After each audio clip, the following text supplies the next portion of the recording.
Good morning. I'm Tricia Doxey. I'm a reporter with the Daily Freeman newspaper, and I'm here with the two candidates for Ulster County District Attorney.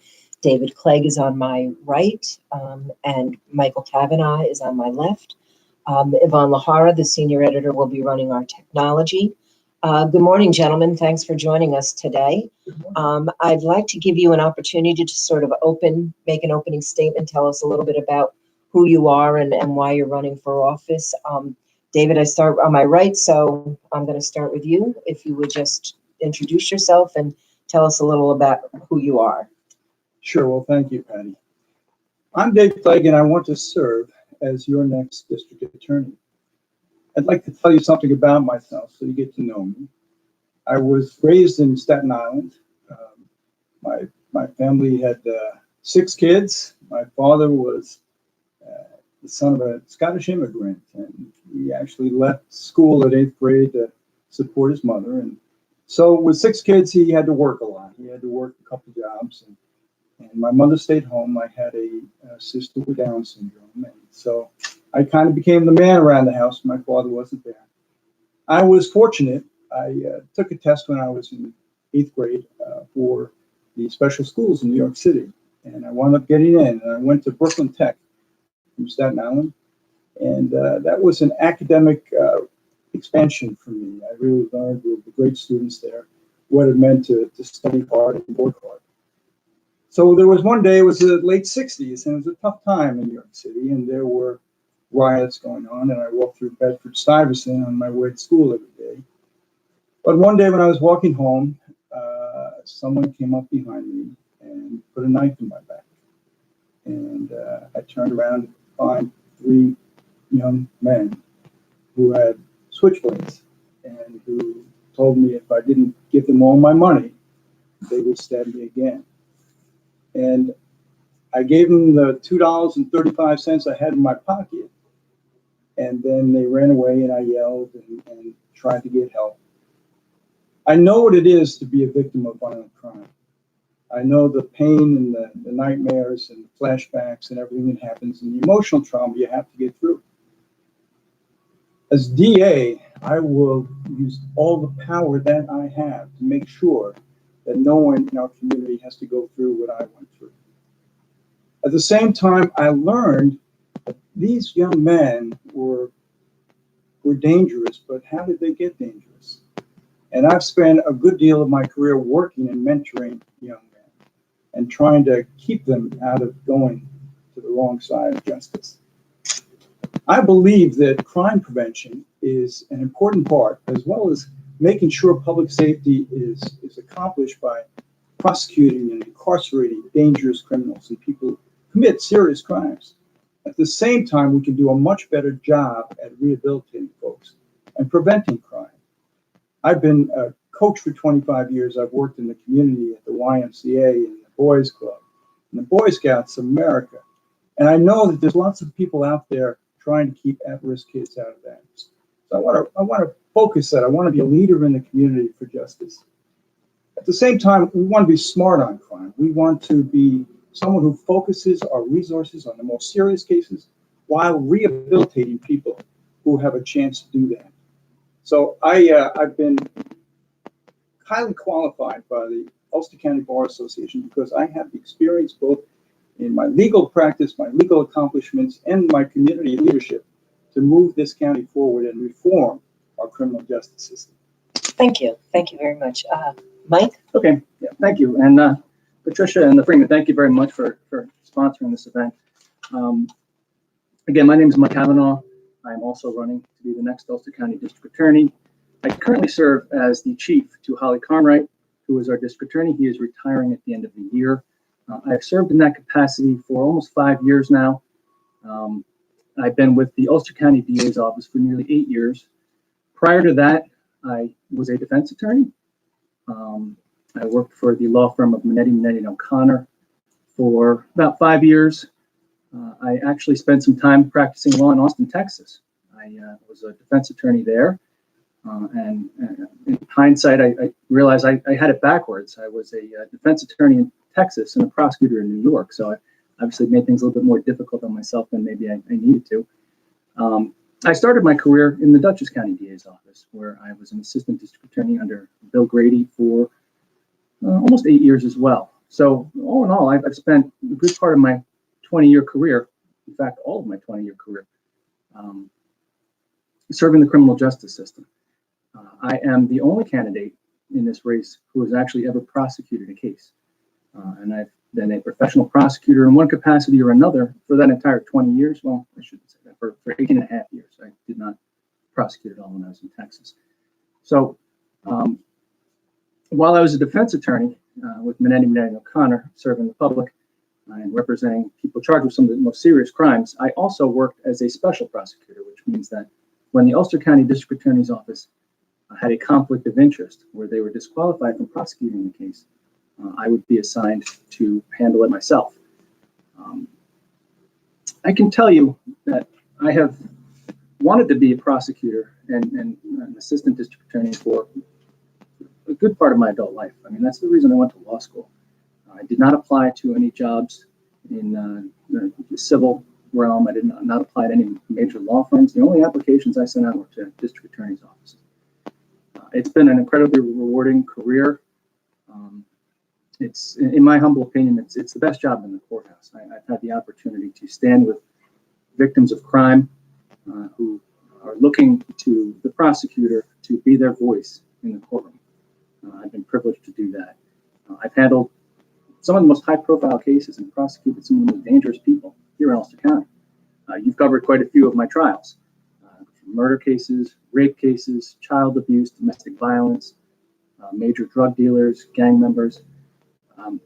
I also was found highly qualified by the Ulster County Bar Association, but what I think distinguishes me from Mr. Clegg is that, again, I'm the only person who has actually served as a prosecutor, and I think it's very important to have that experience. I don't need any on-the-job training. I have done just about everything you can do, and the district attorney's office and the job of district attorney is essentially the next progression in my career. So that's why I am running for district attorney. It is a privilege to hold this office, to the office. And again, I know I'll cut this down shortly, but our job is to stand for the safety of the community. That is what we're here for, to stand with victims and to promote the safety and to prosecute serious offenders and to show compassion for people who deserve a second chance. And I've spent my entire career doing that, and that's why I feel I'm the most qualified for this job. Thank you. Thank you. Dave, actually, your opponent brought up a question or an issue that I had as a question. You have no prosecutorial experience.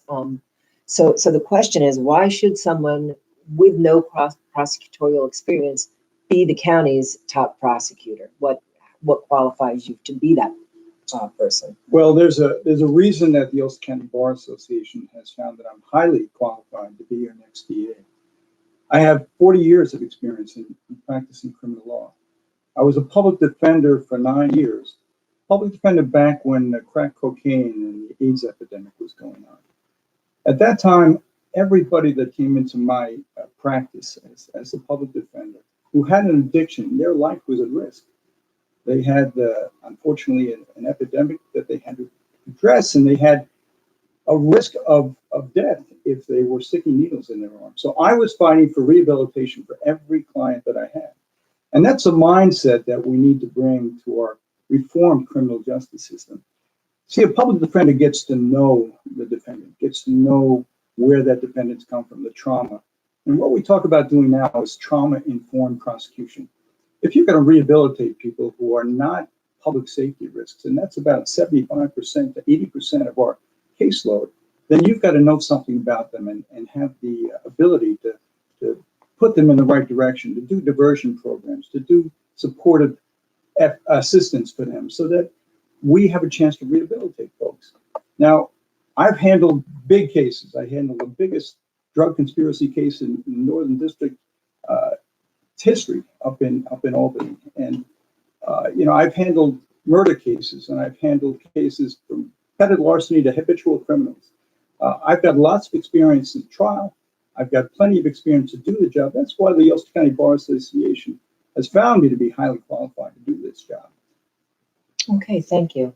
Mike, unless you need to respond to that, I'd like to move into our question, but I do want to give you an opportunity to. If I could now, excuse me, I'll do it very briefly. I think the distinction here, and a key distinction, is that I have prosecuted cases. I've worked in the DA's office.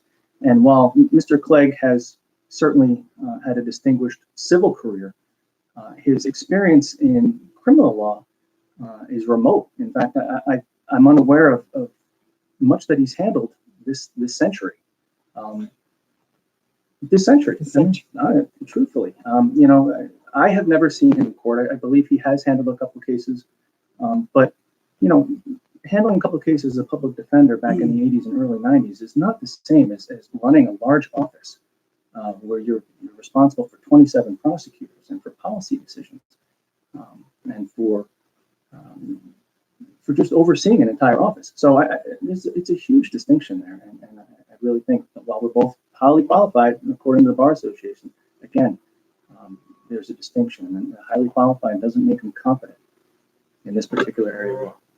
Do I get a chance to respond to that? Very, very quickly, because I sort of gave you a chance to respond to his comments. So. Okay, so the problem that I see is that my experience has continued throughout this century. Obviously, I had a case with a young man who had an addiction to heroin, and instead of getting treatment, the DA's office back in 2016 demanded that he do 6 months in jail. That's the kind of experience that we don't need in the district attorney's office. Where he comes from is a place that he's defending a system that has problems, that has failed, that has been unfair to people, that has incarcerated people, and has not treated addiction as a public health, but as something to punish. And that's why my experience is more important than his. Okay, let's move on, because that actually sort of segues into all of my questions. Mike, I'm going to start with you. There has been a lot of talk about restorative justice, and I'm not sure that our readers understand it. I'm not even sure that I understand it.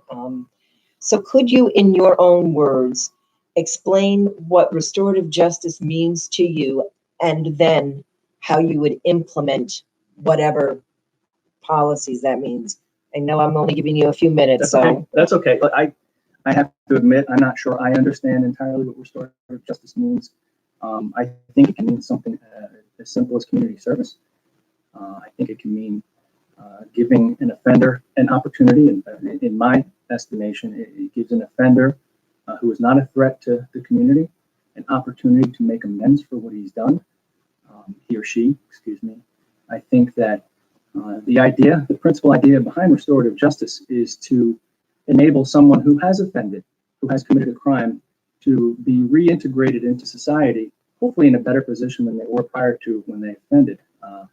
And the criminal justice system, through counseling, through a rehabilitative approach, through, I think theoretically, through having contact with the victim, in order so that the victim can understand better where the offender came from, and that theoretically is supposed to make the victim feel safer.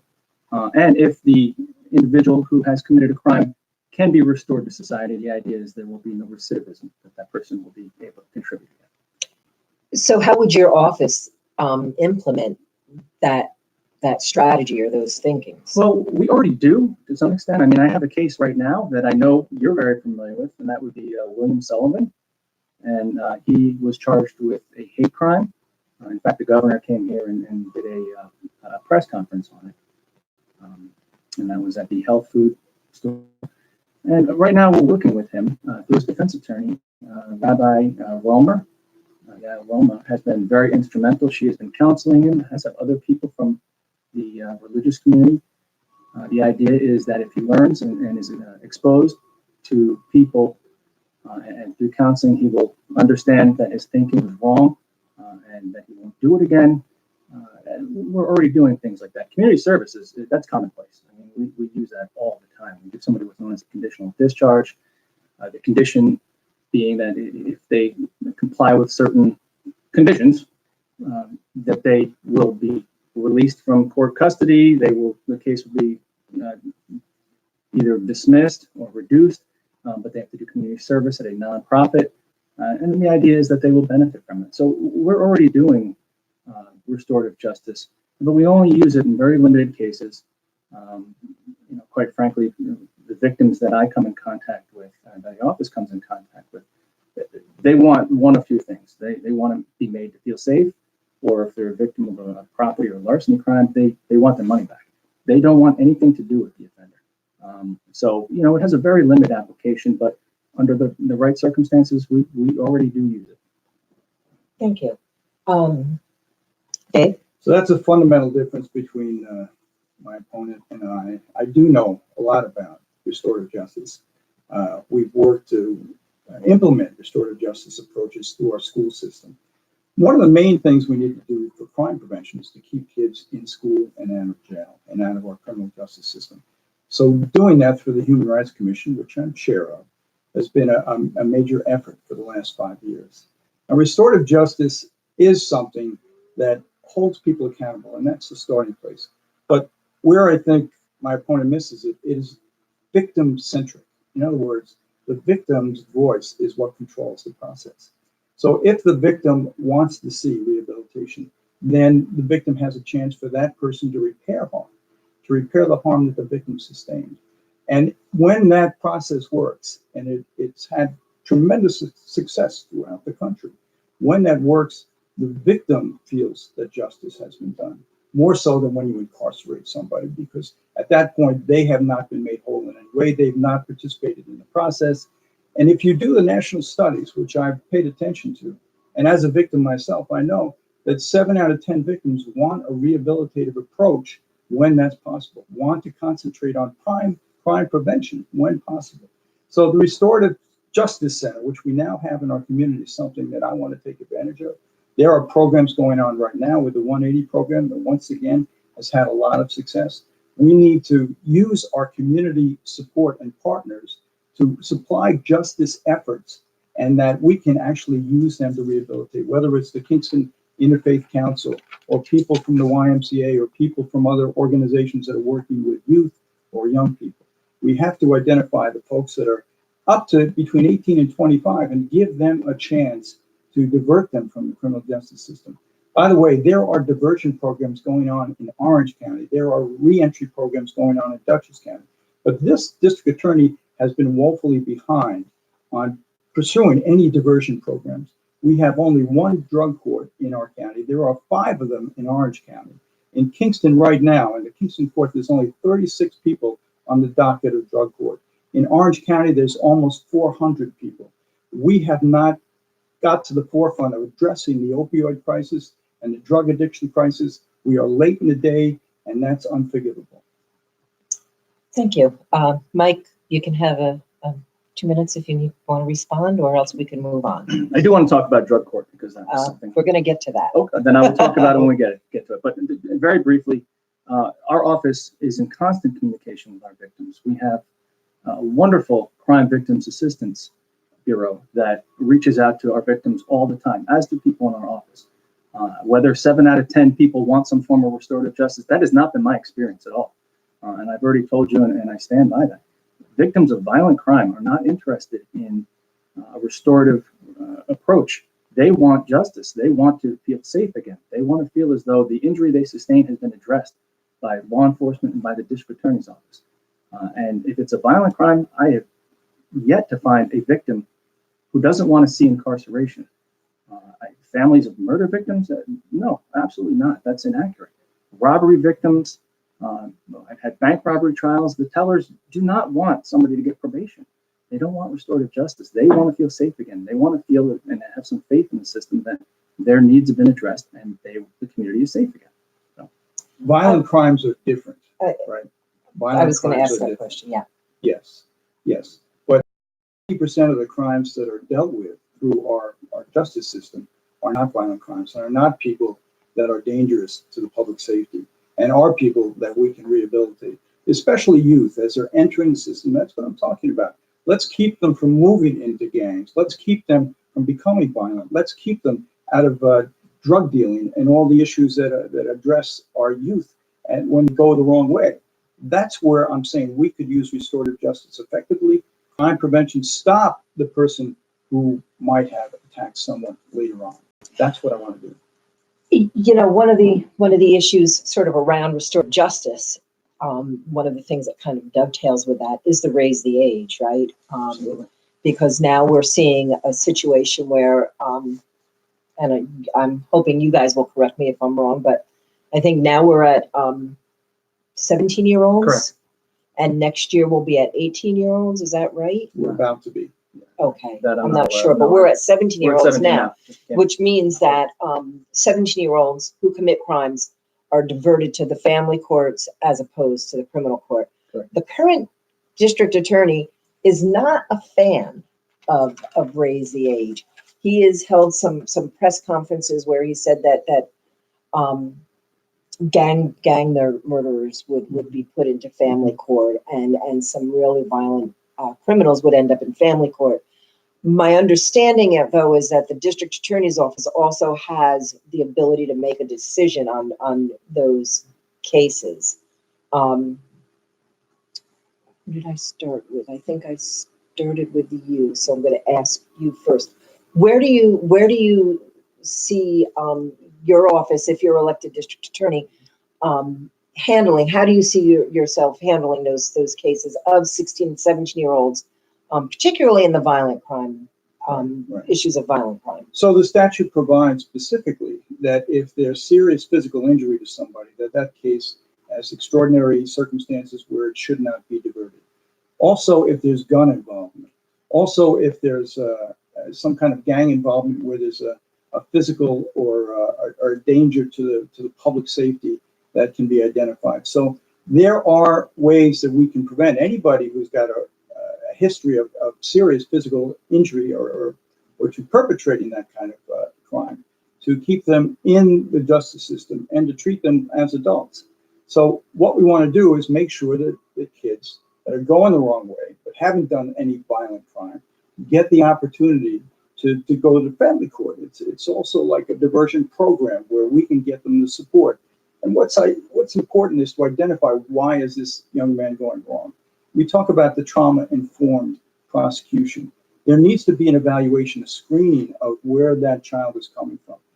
Actually, up to 90% of the young people who come into our justice system have been either the victim of crime or the victim of some kind of abuse or the victim of neglect, have had some kind of trauma in their life.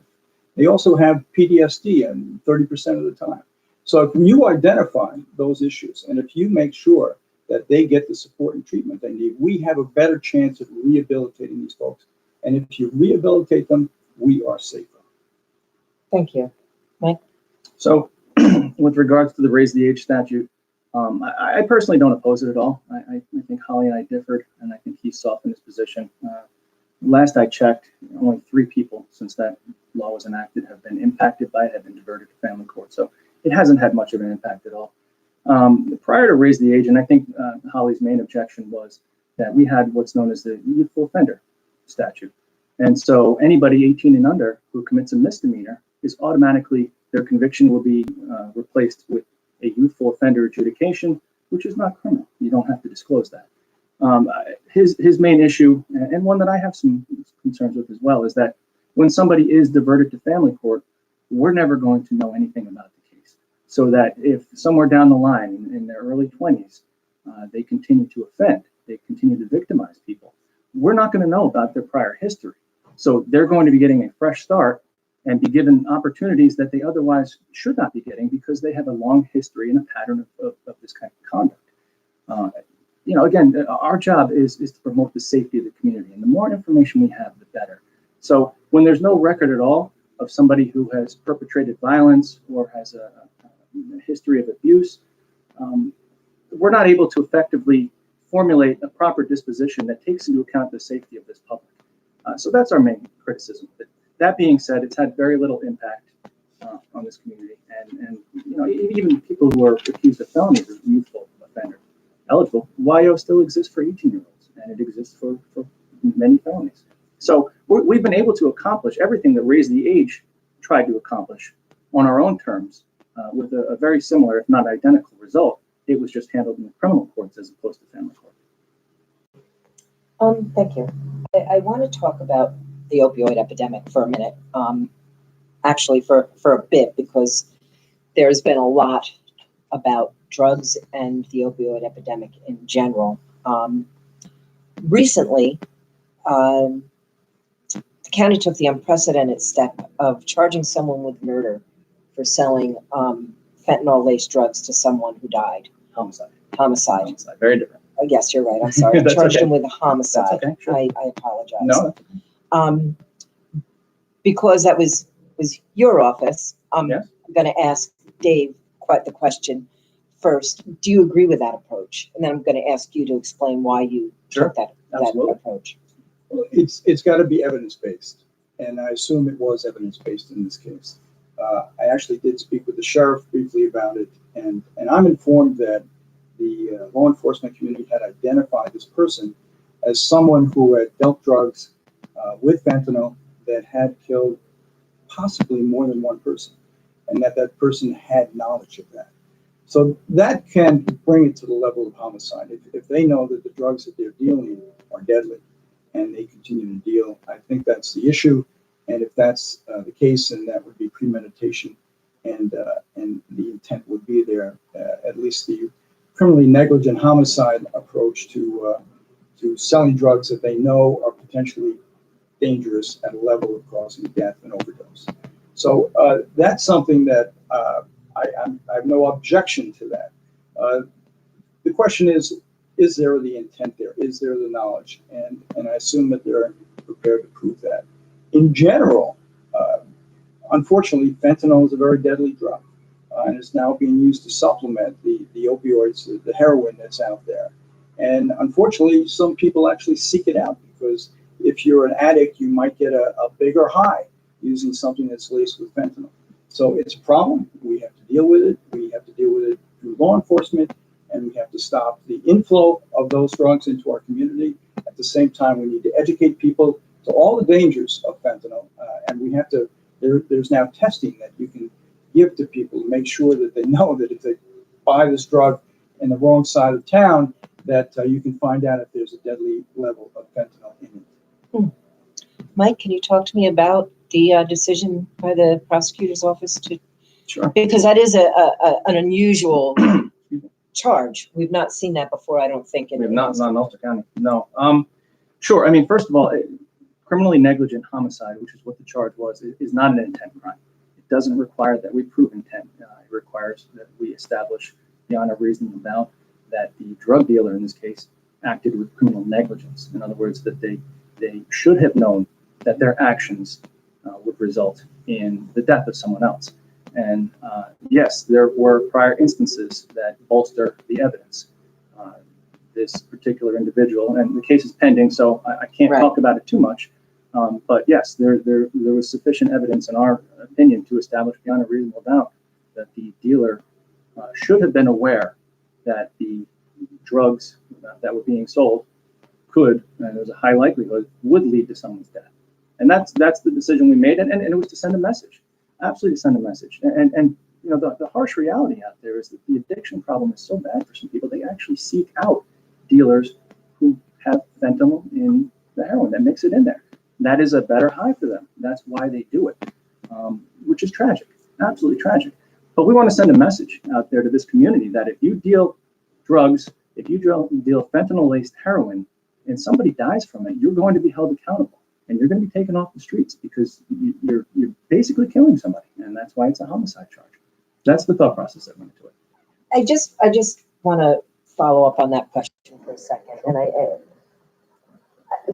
couldn't the argument be made that anybody who sells drugs, fentanyl laced or not, should have at least some belief that if I sell you heroin, that you could die from it? Mm-hmm. So how does? Now, the standard requires more than that. It can't be that it's possible. It can't be that there's a possibility. I mean, fentanyl-laced heroin is being consumed throughout this county all the time, and people aren't dying from it all the time. Okay. So there has to be more than just the possibility that it will result in someone's death. There has to be evidence to establish not only is it a possibility, but it's a likelihood, and it's a likelihood based upon prior instances. Okay. That's the distinction that was made in this case. Okay, thank you. I just wanted to clarify Sure. that. Sort of building on that, Mike, you've said you would refer any qualified nonviolent offender to opioid and drug courts. Who do you see those people that would be qualified? Sure. I think anyone who commits a nonviolent crime and can establish that they are an addict, that has the indicia of addiction, should be referred to a drug court. I think it's something that we do use quite frequently, whenever possible. But here's one of the differences here that I see in my experience, and the office sees in their experience. We refer far more people to drug court than are actually in drug court. What happens very often is that people who have committed crimes based upon their addiction, sometimes they're so far gone that they don't want to go to drug court because it's daunting. It is not an easy process. They have to have intensive probation for 2 years, treatment, and there's a very high risk of incarceration if they don't succeed. They're given every opportunity to succeed. I mean, the people in drug court are fantastic, and they do everything they can to work with the individual to make sure that they get through the program. But if they don't succeed, then they're going to go to prison.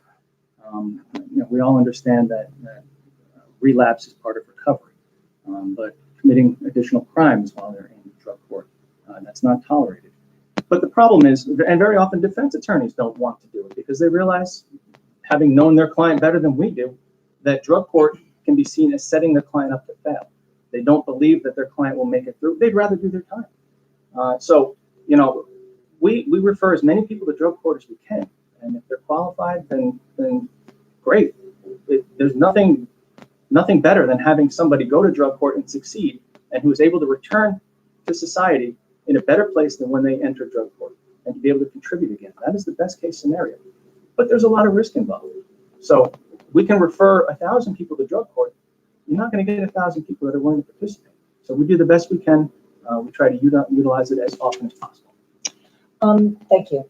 Dave, in your Can I talk about that? yeah, I'm just gonna in your campaign material, you say that the opioid epidemic and addressing it needs to start with a smart policy and compassion by seeking treatment for addicts instead of locking them up.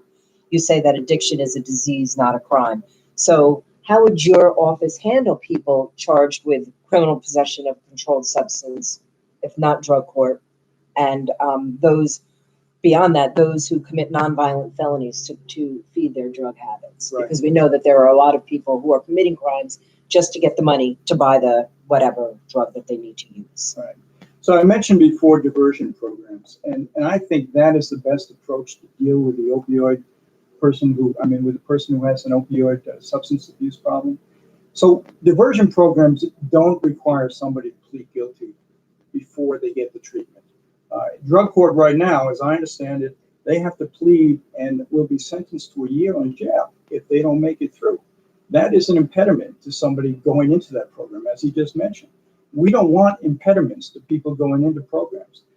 There is a diversion program down in Orange County that's been tremendously successful. They actually went to the Federal Justice Department and got $1 million grant to set up a coordinator to do diversion programs and to set up support groups and to set up all the things that need to be done with both getting them into rehab, finding the right place for them, placing them, following them with support, and then following them with life skills and an opportunity for job training. All those things give people a better chance to rehabilitate. That's what diversion programs do. We have not done that here in Ulster County. We should have been doing it 5 years ago. We certainly should have been doing it sometime before now. Right now, we're about to start an opioid court, which is going to do exactly that, which is they're going to bring people in right at the arraignment, right when they're picked up, right when they have drugs in their pocket and they're high on something. They're going to bring them in and start to line them up for treatment and try to put them in programs. And there are groups throughout our county that are working hard on that. There's a Samadhi program right over here on Clinton Avenue, and they're trying to set up a 24-hour setup where people can just drop in anytime, get peer support, get direction. Those are the things that we need to take on an epidemic with. And those are the things that I want to support and believe in. Okay, thank you. Mike, I can give you a minute to respond if you'd like, or we can move Are you on. going to talk about opioid court later on? Or are you gonna ask any No, we're questions gonna, about that? let's talk about opioid court now. Okay, very good. So I am part of the planning of establishing the opioid court. I am personally involved. Our office is fully supportive of it. And it is, as Mr. Clegg has described, that's what we anticipate utilizing. Here's the problem, and I know you're going to get into bail reform at some point in time. Here's the problem.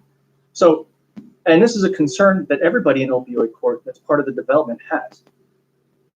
For a possession case, if somebody is in possession of a small amount of heroin, starting in January, bail is not going to be an option.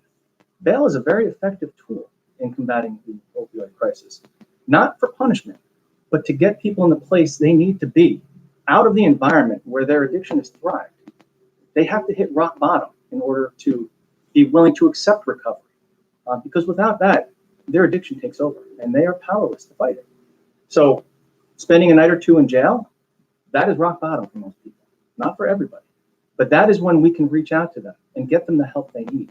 Opioid court will have its legs cut out from underneath it, because when somebody comes in, they're arrested and they're qualified, they're otherwise qualified for opioid court. They're going to be given the option to go to treatment right away or released. What do you think they're going to choose if they're addicted? What if they start going through withdrawal? You think they're going to say, okay, let's get this taken care of? Their body is going to demand that they go back out in the street and get their next fix. That is not going to be an option in January to get them off the street. So that's a big concern that I have. What we're going to end up doing, the district attorney's office is going to be handing out cards to everybody in law enforcement that's going to tell people that are arrested for crimes similar to what I've described, that that the Ulster County District Attorney's office will support your recovery, and we will do everything we can to get you help. And if you do seek help and you engage in treatment, it could benefit you in the disposition of your case. Ideally, that will lead to them seeking treatment, getting into drug court, and going through the process that way. But honestly, you give somebody who's highly addicted to heroin an option of going back and getting more heroin or going into a program, unless you have some leverage, they're not going to do it. And that's a major concern I have. And that's shared by experts in this county, including people in the countywide task force that's run through the Pat Ryan's office, county executive. So that's interesting, and it is a good segue. I will give you the opportunity to respond, or we can sort of wrap that into the bail reform talk. I would like to respond. And of course, he's correct that as of January 1st, it's going to change. And he's not going to have the ability to put somebody in jail to keep them or cool them off or whatever the statement might be. But I've talked to recovery experts. I've been involved in the Samadhi program. And 12 recovery experts, when I asked them this question, does it give the person a better chance to recover if they go to jail for 1 or 2 nights? And across the board, the answer was no. People with addiction are seeking safe haven, are seeking to protect themselves, they're seeking the high. What I'm told is that we have places like Samadhi where you can have a 24-hour spot with peer support. We have Catholic Charities out there sending people who've gone through drug addiction and come out the other side out to the sites where these people are being found. That's the way to approach it. Putting them in jail actually gives them the feeling of alienation. They lose contact with their family. They lose contact with everything that they know. And I understand you want to remove them from drugs, but do it by bringing them over to the 24-hour center at Samadhi. Don't do it by putting him in jail, because if you put him in jail, the statistics show that he's more likely, or she's more likely, to commit another crime and to come out and to overdose. Overdose is more likely after you've detoxed. All those issues are problems if we put them in jail. We can do a better job than that. Thank you. Mike, I can give you a minute, or we could talk about bail reform. I think I said everything that I wanted to say. I'll just leave it at this. If you don't get them in the program to begin with, if you can't convince them they need to get in the program, then they're not going to go through detox. It's never going to happen. They're going to go right out and use again. That's the problem. So I think, and the experts that I've spoken to, and I'm on 2 different task forces working with all these community leaders and recovery experts, they don't agree with Mr. Clegg. They feel that, and not all of them, I don't want to say that. Samadhi is different, and I know they don't. I'm not saying you're misrepresenting them. They have to hit rock bottom in order to get the help they need. Before we talk about bail reform, and I promise we're going to get there, I want to talk about one other thing that deals with drugs. The state recently increased the amount of flower cannabis someone can possess and have it still be a violation. So it used to be, whatever the numbers were, you could have it. You would only get a ticket and a violation. The amount that you can have is more, but it's only with the flower pot that people smoke. If my understanding is that you will still be charged with a misdemeanor if you are found or in possession of those vape pen oils. That there's a difference under state law, so that the flower is treated as a violation. These oils are treated as a misdemeanor. Do you agree with that sort of disparity? And is that in the movement to legalize marijuana in general? Do you see that as a good differentiation or not? You mean, who are you asking, first of all? I don't remember who started I've this. lost my track, so I guess I always go to my right. So I'm sorry, I'm going to go to my right. And it might be a complicated question. But if you can understand what I'm trying to ask. Well, I think we are moving toward legalization of marijuana. How do you feel about that? And I'm fine with that. I think that it's better treated, regulated, than it is out on the street. And I think that that's the direction the state's moving in. I think they'll probably get there within the next year. And it's a perfect area where, once again, I think diversion programs apply. That we don't want to be giving criminal records to people for something that's about to become legal if we can avoid it. Let's try and get these people to recognize that there's some harm to what they did. There's a problem. If it's a problem, let's find out what it is.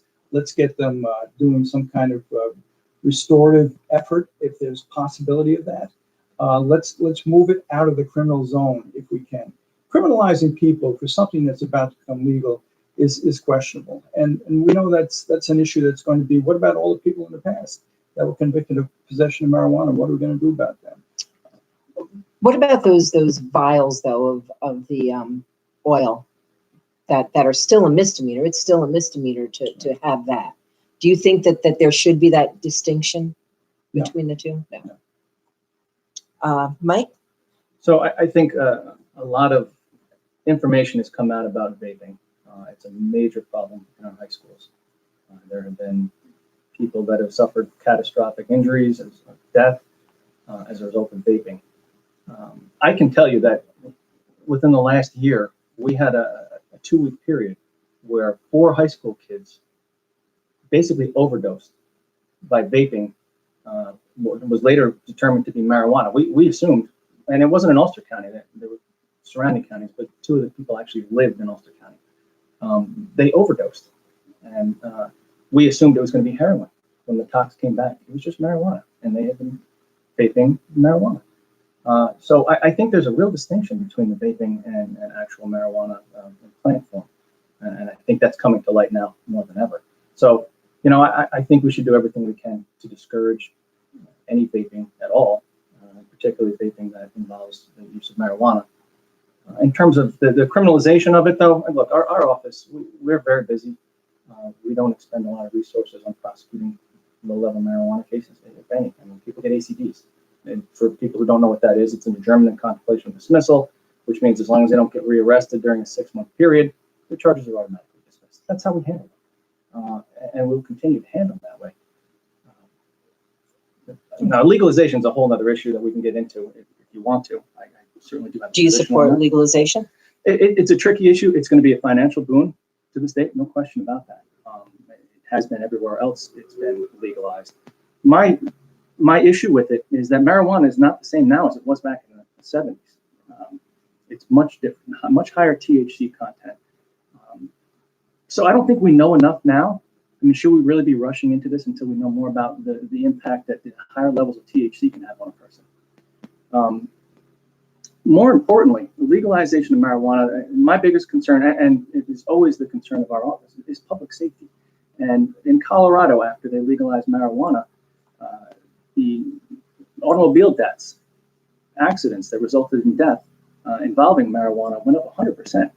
And that's a major concern for me. And I can tell you, prosecuting marijuana cases, DWIs, driving while ability impaired by drugs, it's a very difficult case to prove for a number of reasons. One of which is that marijuana, it likes fat cells. And so you can smoke marijuana and the THC will attach to the fat cells and it can be there up to 30 days later. It doesn't mean they're still impaired by it.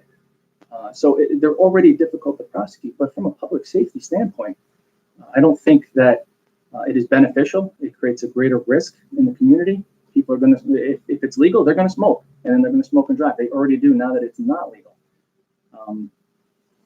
And my last point is, we're talking about this opioid epidemic and the horrible problems it creates. Is this really a good time to legalize marijuana?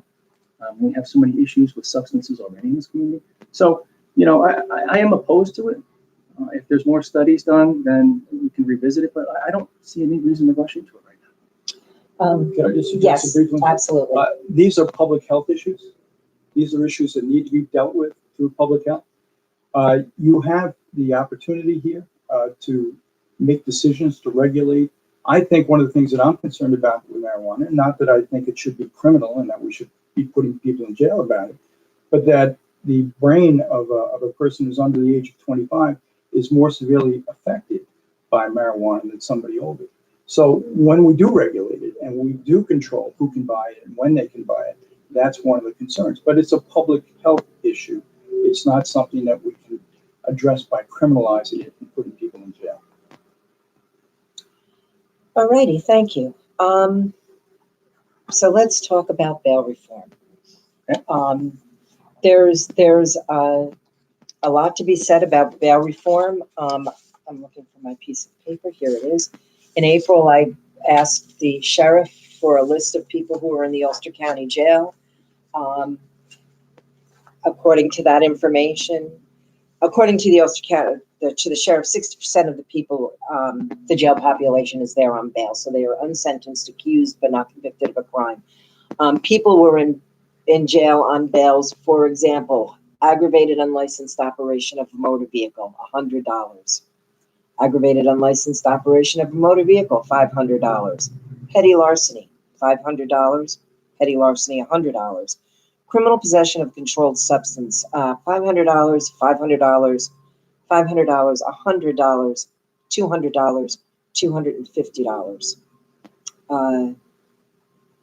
Criminal impersonation, $500. Aggravated harassment, $500. Forcible touching, $250. So it seems like bails are all over the place. And from my understanding, all of these, although I'm not sure about the forcible touching one, but the majority of the ones that I read would be not put in jail on bail under the new bail reform laws. What is your feeling on bail reform? And is there a excuse me, a racial or gender element to who goes to jail on bail and who doesn't go to jail on bail? Who goes first? I lose count all the time. I think it's Michael? me. Yeah, no, I think Okay. it's me this time. Okay. So, I am for responsible bail reform. I think the statute is poorly drafted. It is entirely overbroad. Now, some of the charges you mentioned, you say that the bail is disproportionate or it's all over the place. That's because people get charged in different jurisdictions in front of different judges. We make recommendations. Sometimes we recommend ROR and a judge will set bail anyway. There are certain judges that have different philosophies on bail. So that's not entirely something that we're responsible for. That being said, how many of those people had active bench warrants? How many of those people had failed to appear in the past? When we talk about aggravated unlicensed operation, what degree? If it's first degree, it's felon. And these are people usually who have had their license suspended, either for a prior DWI or because they failed to appear in court over and over again. That's what those cases are about. I don't think $100, $200 bail is excessive if somebody has a history of not appearing. That being said, I can tell you this. I checked the stats in the jail, and the population of inmates that are there on pretrial bail is down 50% since it was this time last year. Because, as I said, I do support some bail reform.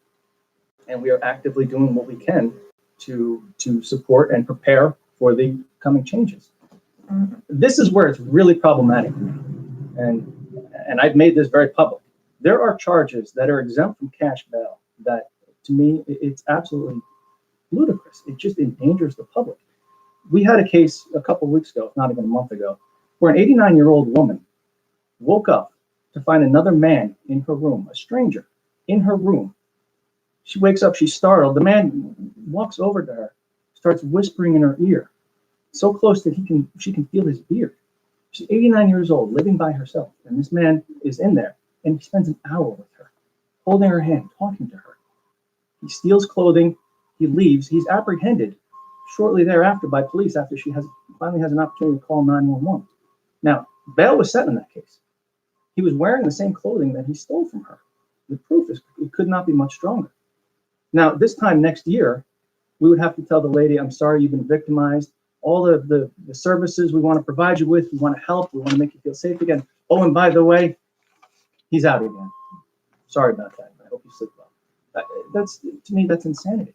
You have somebody who is arrested for possessing a kilo of fentanyl-laced heroin. This time next year, even if there's every indication they're not local, they have no ties to this community, the proof couldn't be stronger, this time next year, the guy's leaving. He's never coming back. I don't know how that keeps this community safe. I don't know how that effectively allows us to do our job. And there is the presumption of innocence. I understand that, but that's apples and oranges. The presumption of innocence applies to getting a fair trial, and that presumption applies right up through trial. But for bail, it is to assure that somebody returns to court. And if somebody is charged with a very serious offense, their exposure under the law is substantial. They very likely are going to spend a significant time in prison. That gives them every incentive to not return. So we're now authorizing people to commit crimes and just flee. It's basically what we're doing. There are some of the crimes that are on that list that are exempt from bail. The residential burglary, robbery. Somebody goes out, if two people walk up to a woman and drag her into an alleyway and threaten to kill her if she doesn't give money, turn over all the money that she has in her possession, and then they leave and they're caught shortly later and the proof couldn't be stronger, we have to tell that woman, I'm sorry, they've been released because that's what the law requires. And Mr. Clegg supports that. I do not. I think that's wrong. He's publicly stated that he supports the bail reform law as it is written. I do not. I think some responsible bail reform is important, but this goes way too far. Mr. Clegg. Good segue. So I do not support the law that allows people who may potentially be a risk to public safety. From the point that I started this campaign, I said that I was in favor, and this was actually before the law was enacted, I was in favor of a dangerousness provision so that a DA has an opportunity when there's certain circumstances present to think that this person is still a public safety risk if they go, to set bail on that person. Now, the legislature did not adopt that. I would still encourage that. I also think that for certain things like high-level drug dealing, there are ways to get around it. If you can charge them as being the director of an organization, you can still set bail. And I think every district attorney has to be creative and has to be innovative with this new law to make it work and make public safety a primary effort on our part to make sure that everybody is protected. At the same time, what you talked about and the level of bail that you found set in the Ulster County Jail is what I've experienced over 9 years as a public defender representing poor people. That the judges and the DAs would ask for some amount of bail, and whatever it was, $100, $200, $500, it was more than my client could pay. So that person then goes into jail for not being able to pay $100. They go into jail for 2 weeks or 4 weeks, whenever that case finally gets resolved, where no jail may have ever been given to them in a proper sentence, but they've done a month in jail. They've cost the public something in the area of $5,000 for a bail that they couldn't make for $100. That's where bail reform was targeted. 90% of the people who are going to be benefiting from this are people who simply don't have the money to pay small amounts of bail. And that's where we should be focusing our efforts. We should not be fear-mongering about all the criminals that are going to be out there on the loose. We have to deal with the statute, make it work. That's my intention as DA, to protect the public with this law, to be using every legal approach that I can to make sure that, by the way, there's non-monetary provisions which allow for electronic monitoring. There's provisions that require them to be reporting in, to be supervised during bail. So there are issues here that we have to make full use of, and just scaring people isn't the way to do it. We have to wrap. Yeah, Mike, I will give you 1 minute to respond, and then I'm gonna, we're at 5 minutes to 12. So if you'd like to Boy, time respond. has flown by. It's been by. a lot of fun here. This is I didn't great. get even to all of my questions, Look, so if you yeah, want to. let me just respond here. With regards to fear mongering, it is not fear mongering. This is from my experience working in a DA's office, either here in Dutchess County for 15 years, for being a defense attorney. I just gave you a very real case. It is not fear mongering. This is the reality that we're facing here. This bail reform statute is dangerous. I agree with Mr. Clegg that that somebody's financial circumstances should be taken into account when bail is set. I think low-level cases, misdemeanors, if somebody fails to appear in court, then there have to be some provisions made. That being said, I don't disagree that people on low-level cases, on misdemeanors, unless there's aggravating circumstances, they should be released on their own cognizance. I've never disagreed with that. That's part of the responsible bail reform that I agree with. But this law puts the public, the community in danger.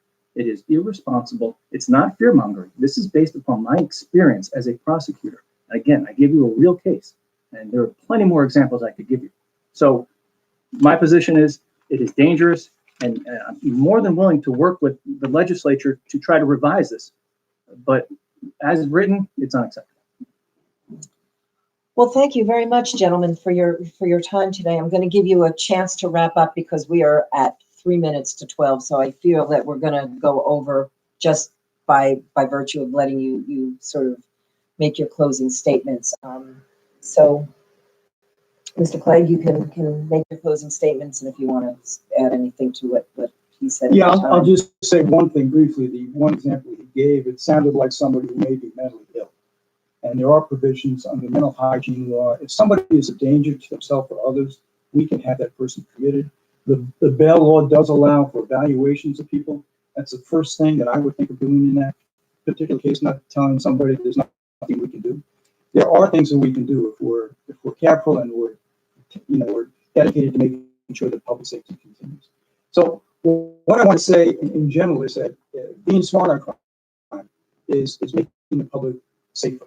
That if we can focus all our resources on protecting people who are the victims of violent crimes and serious crimes, and take care of the people who are low-level crimes, get them rehabilitated, get them back into our community in a productive way, we are better off. And that's the main thrust of what we're going to do. I got the experience both as 3 years in criminal law, 500 or more cases, Bar Association recognizing that, but I also bring in a background of having won major civil rights cases, having fought against racial injustice that happens in our system, having fought for people that were wrongly convicted, and having them found not guilty after 5 or 10 years in jail because they were wrongly convicted. Those are things that I bring to this particular office that they don't have right now. I expand the experience. I expand the level of trial practice. And I'm going there, and I'm going to, one, raise the level of practice. Two, bring all the experience that I have from all the cases that I've won over the last 4 years and make the office work better. Thank you. Thank you. Mike? And I will be brief.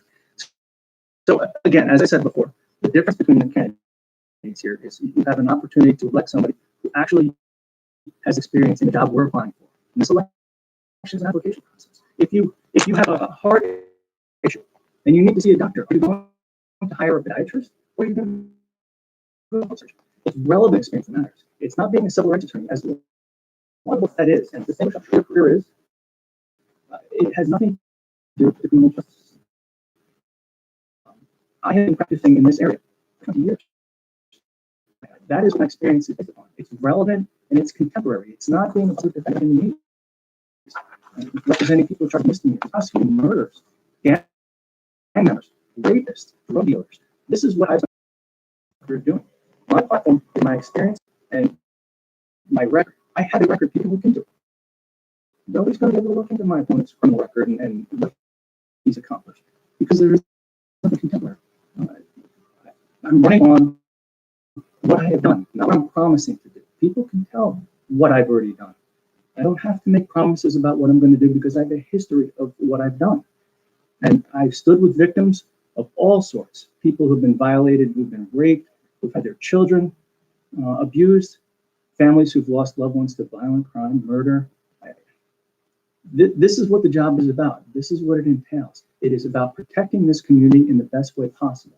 It is utilizing alternatives to incarceration, which we have been doing for decades. I think Mr. Clegg understates what we do. We are strong on domestic violence prosecutions. We utilize drug court. We utilize a rehabilitative approach for people who need help. We've been doing that for years. This is not something we just started. I've been on task forces to deal with the opioid crisis for 5 years, going to schools and giving lectures, trying to promote an understanding of addiction and to destigmatize it. We're running out of time, so I'll wrap this up. Again, thank you very much for having us here. This has been a great opportunity. Really appreciate you having us. All right, well, thank you, gentlemen, both for coming in and spending the hour with us. It's certainly, I hope, given our viewers and will give our readers a lot to base their decision on. Thank you very much. Thank you Thank very you. much.